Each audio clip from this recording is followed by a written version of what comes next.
On October 14th, support for Windows 10 officially ended. It's the end of what many consider to be a great operating system.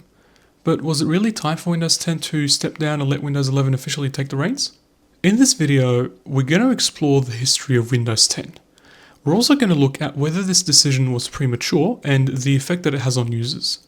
Lastly, we will focus on the state of Windows 11 today.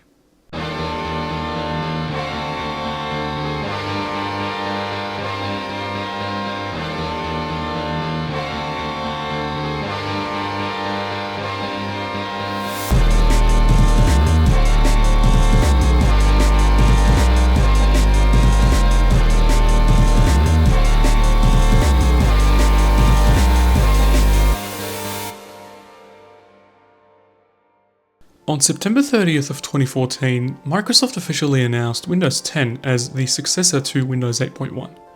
Just under a year later, Windows 10 was released to the public on July 29th of 2015. This marked the next chapter for Microsoft in the OS space. Up until 2016, Windows 10 was offered as a free upgrade for users on Windows 7, Windows 8, and Windows 8.1. I remember downloading Windows 10 and trying to install it on my old Toshiba laptop from 2005, which was barely capable of running Windows 7. Let's just say, in retrospect, I'm very glad the Windows 10 upgrade didn't work. Now, Windows 10 was generally well received, and people consider it to be superior to Windows 8, with some describing it as matching the glory that Windows 7 had. That was because Windows 10 put an end to the misery of Windows 8. Windows 10 brought many features and improvements compared to its predecessor, including a redesigned start menu and multitasking features.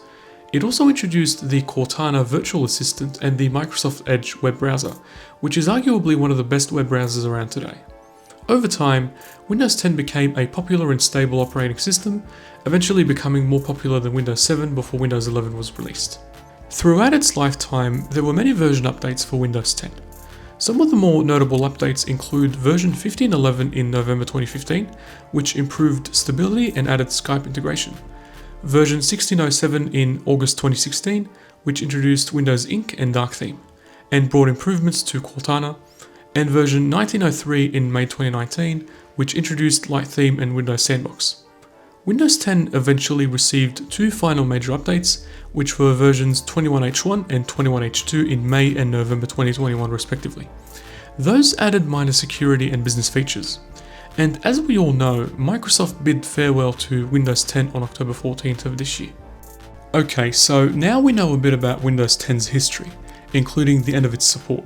But what about the timing? Did Microsoft potentially rush this decision and bury Windows 10 prematurely? Well, the answer is not really. The idea is that Windows 10 runs on a wide range of devices, including older devices, and that's where the problem lies. We're not just talking about devices from the 2010s, but even older. Remember how I mentioned my old 2005 Toshiba laptop? Can you imagine that thing running Windows 10? The problem isn't just that this laptop would have had a hard time running Windows 10, but the hardware limitations make some Windows 10 features inaccessible, let alone Windows 11 features. Of course, we're not just talking about old laptops from the 2000s. Let's take a laptop from the mid-late 2010s as a more relevant example. In 2018, I bought an Acer Aspire 5, which is a mid-end laptop, and it ran Windows 10 very well. I was then surprised to find out that it wasn't compatible with Windows 11, and so it wasn't eligible for the upgrade. I'm pretty sure the issue was the CPU, which I believe was an Intel Core i5-7200U. So as you can see, it was important for Microsoft to start prioritizing Windows 11 so that they can remove older hardware from the ecosystem and roll out the new features that come with Windows 11 which require modern hardware. But it's not just about the features, it's also about security. We're still talking about hardware limitations here.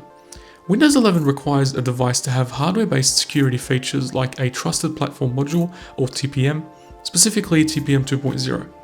This is a significant shift away from the less secure TPM 1.2, which is compatible with Windows 10. TPM 2.0, on the other hand, is not backward compatible with TPM 1.2. This means that this is a good opportunity for Microsoft to allow Windows 10 devices with TPM 2.0 to be upgraded to Windows 11 and remove non-TPM 2.0 devices from the ecosystem. Now, what does all of this mean for users who are still on Windows 10? Well, those who have devices that are compatible with Windows 11 and are happy to upgrade won't have problems. It's more so if your device doesn't support Windows 11 or if you personally aren't interested in switching away from Windows 10. What can you do in such a case? The answer to this question depends on whether you're willing to spend money.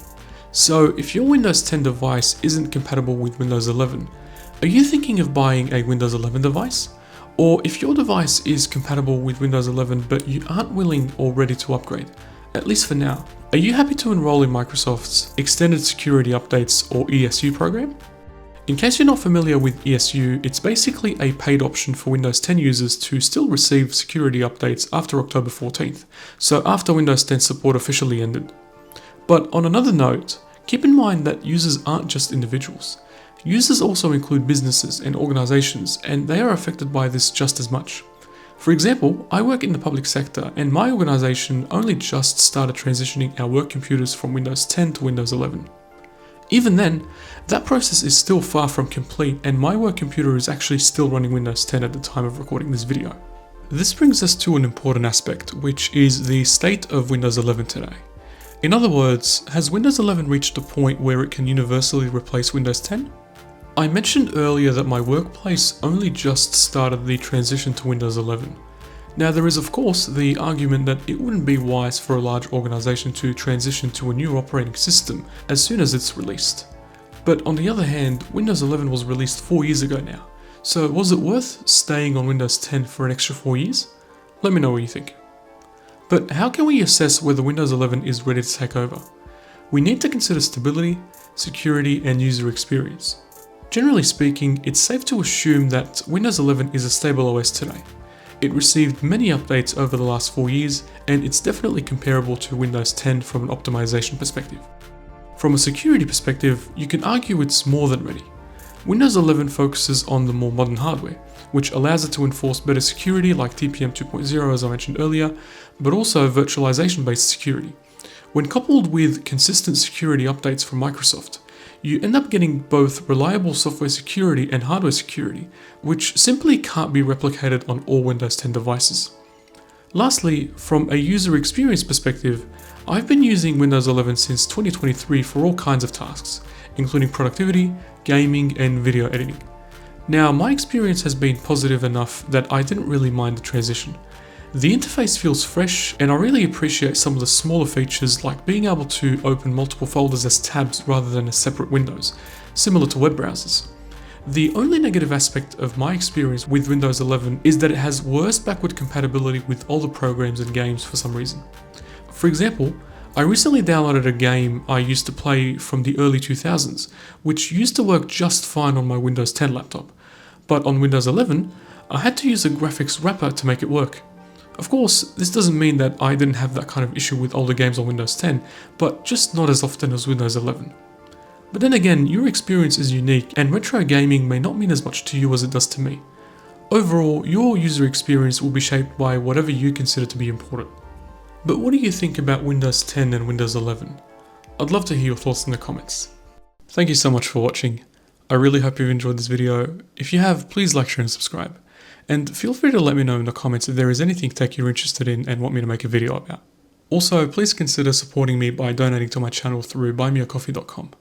I would really appreciate any support as I continue to bring fun and interesting content like this. Only if you can, of course. Link down below.